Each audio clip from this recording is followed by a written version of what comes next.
विपक्ष से एक नेता है जो आपको बहुत पसंद करते हैं और आप भी उनको बहुत पसंद करते हैं। आप ही ने बताया है आपको पॉलिटिशियन के तौर पर पीके अच्छे लगते हैं। अच्छा, राइट। प्रशांत किशोर, हाँ, उनका एक संदेश है मेरे पास, ये संदेश उन्होंने भेजा है आपके लिए। Are you serious? कह रहे हैं कि जन सुराज को या तो अर्श पर या फर्श पर 10 के नीचे आएगा या पूर्ण बहुमत आएगा हस्ताक्षर के साथ। ऐसा होगा क्या? होता क्या है ना कि जब चुनाव समीप आते हैं, भले आपको कितना जन समर्थन मिल रहा हो, सभाओं में कितनी आपकी भीड़ इकट्ठी क्यों ना हो रही हो, क्योंकि मेरा अनुभव इसलिए क्योंकि 2020 में मैं कहीं ना कहीं इस भूमिका में था। मैं अकेले में चुनाव लड़ रहा था और मेरी भी सभाओं में उस वक्त के भी आप दृश्य निकाल के देखिए, बड़ी भीड़ आ रही थी और बड़ी सभाएं मेरी हो रही थी। पर जब परिणाम आए तो वो मात्र एक सीट मैं जीत पाया। बिहारी आज की तारीख में राजनीतिक दृष्टि से इतना जागरूक है कि वो अपने मत को बर्बाद नहीं होने देता है।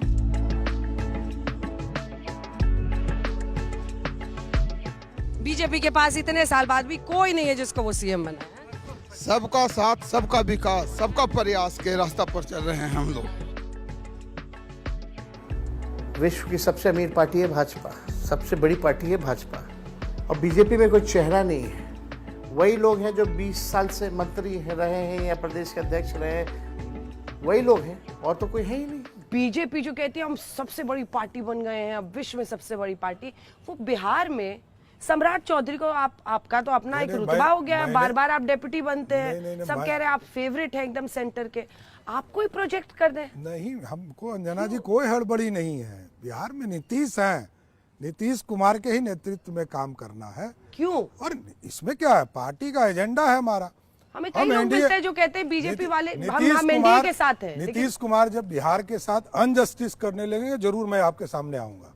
कई लोग पूछ रहे हैं कि नीतीश बाबू नहीं तो जेडीयू से कौन, तो क्या फिर आप सीएम बनेंगे? नहीं। हाँ? नीतीश बाबू के ही नेतृत्व में चुनाव होगा, वही सीएम। वो तो हो रहा है। नहीं, वही सीएम बनेंगे, बिल्कुल। और क्योंकि जो जिस तरह उन्होंने, और उन्हीं पर लोगों का भरोसा है।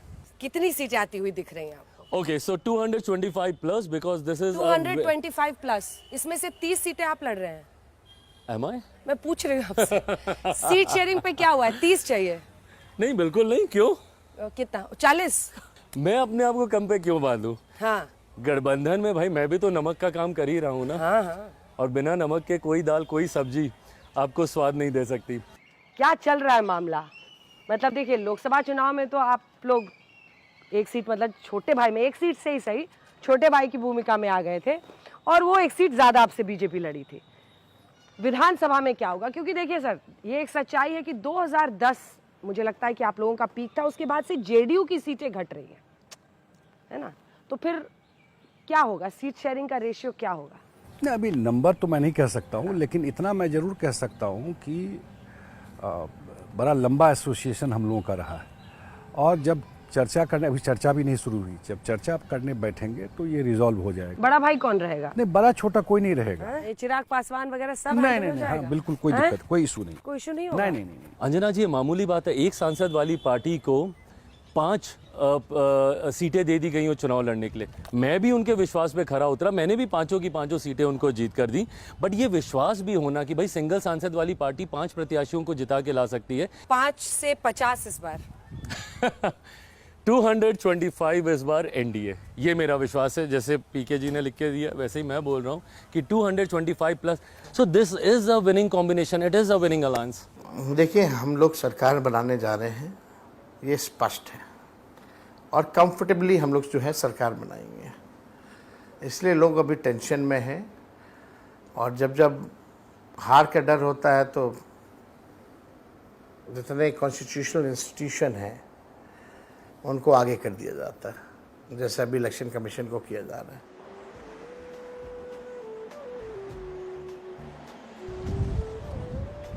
अपने बिहार में वापस आकर चुनावी कवरेज करके 2-3 दिन गुजार के, तमाम राजनीतिक पार्टियों के दफ्तर में पहुंचकर, जनता के बीच अलग अलग जगहों पर जाकर, इसी के साथ साथ नेताओं के इंटरव्यू करके अब मैं पहुंची हूं गंगा जी के पास। और कहते हैं कि हर कोई एक मनोकामना लेके गंगा जी के पास आता है। हे गंगा मैया तोरे पियरी चढ़ाइबो, सब कहते हैं, और नेता कह रहे हैं कि हे गंगा मैया तोरे पियरी चढ़ाइबो, वोटरवा से मनवा मिला दे। लेकिन एक ट्विस्ट है, मैंने क्या देखा, बिहार के चुनाव को मैं कई दशकों से अब कवर कर रही हूँ। इस बार चुनाव में नेताओं में एक डेस्परेशन है, बहुत ज़्यादा, वो मतलब एक घबराहट भी है, एक डेस्परेशन भी है, बड़ी बड़ी बातें कर रहे हैं। लोकतंत्र में होना भी चाहिए, ये चुनावी समर सबसे बड़ा समर होता है, लेकिन एक डेस्परेशन है। और उसकी वजह शायद ये है कि इस बार मेक और ब्रेक वाला, डू और डाई वाली पॉलिटिक्स है, क्योंकि ये डिफाइनिंग मोमेंट बनने वाला है बिहार में। और बिहार की राजनीति से जो होता है उसका तिया पाचा आसपास के पूरे देश के पॉलिटिक्स पर होता है। अब देखिए, ये सिर्फ एक मोदी और नीतीश वर्सेस तेजस्वी और राहुल गांधी की लड़ाई नहीं है। इस बार सिर्फ जो राजनीति के धुरंधर हैं उनकी लड़ाई नहीं है। इस बार सिर्फ जो पॉलिटिक्स के खिलाड़ी हैं उनकी लड़ाई नहीं है। इस बार जो हमेशा चुनावी और जातीय समीकरण बनते हैं ना, उसकी लड़ाई नहीं है। इस बार जो छोटी छोटी पार्टियां तुरुप का इक्का बन जाती हैं और सबसे बड़ा फैक्टर बन जाती हैं, उनकी भी लड़ाई नहीं है। इस बार विश्वसनीयता की लड़ाई है।